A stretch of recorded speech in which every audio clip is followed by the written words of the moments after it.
The artist. काल जन्म झाले बघा.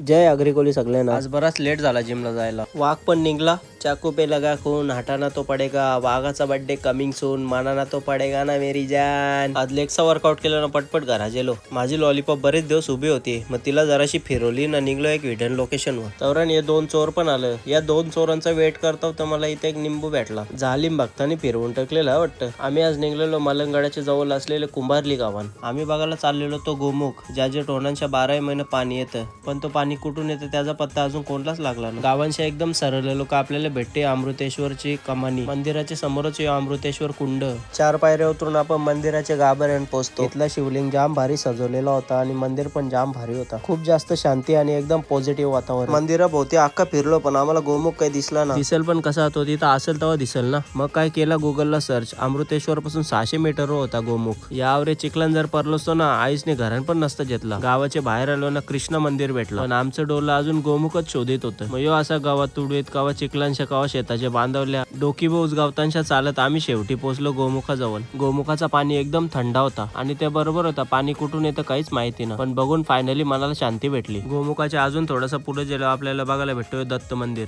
त्याने एक मंदिराचा पिलर आहे, त्याच्यावर जय श्रीराम कोरलेला. बाहेरच्या बाजूला मस्त कालभैरवाचा मंदिर. या मंदिराने जीर्णोद्धाराची गरज आहे, कारण आजूबाजूचा परिसर लय खराब आहे. इथले गावालाही लक्ष द्यायला पाहिजे. निघता निघता याची मस्ती झाली चालू. जाव तिथं सारखं आता हाताने लाकूड तोरीत होता, खरा लाकूड तोऱ्या. फिरता फिरता एक फार्म हाऊस मध्ये घुसलो. तिथं पेरू दिसलं, तो पेरू चोराला गेला. आज मी ना गेलो, माझ्या जागा योजला. चोराच्या मागे लागून चोरच होता. माझी एक मैत्रीण आजच बोलली, पेरू जरा कमी चोरीत जा. आज याला पुरं केला, पाटाने आजच फुटला असता. स्विमिंग पूल मध्ये अटकलेली घोरपल तिला बाहेर करली नाही, भूतासारखी पळाली. आवरा सगळं करून लागली मरणाची भूक. मालो मोर्या मिसलवर. त्या दिवशी 23 पाव खाल्लेला, आज 27 पाव खाल्लं तिघाही मिळून. टोटल 10 ग्लास छास आणि सोलकडी पिले आम्ही. संध्याकाळचे जेलो दिव्याला जराशी शॉपिंग केली. खायला आलो डोसा. डोसा आवरा मोठा होता का, त्यानं झोपलोच तुम्ही. आवरा मोठा डोसा खाऊन पण पोट ना भरला. मग पावभाजी मागवली. चांगलं राक्षस होती का. आवरा सगळं खाला ना, निघलो घरा. त्या मंदिराचा ऍड्रेस लागला तर मला DM करा. चला बाय बाय, जय श्रीराम.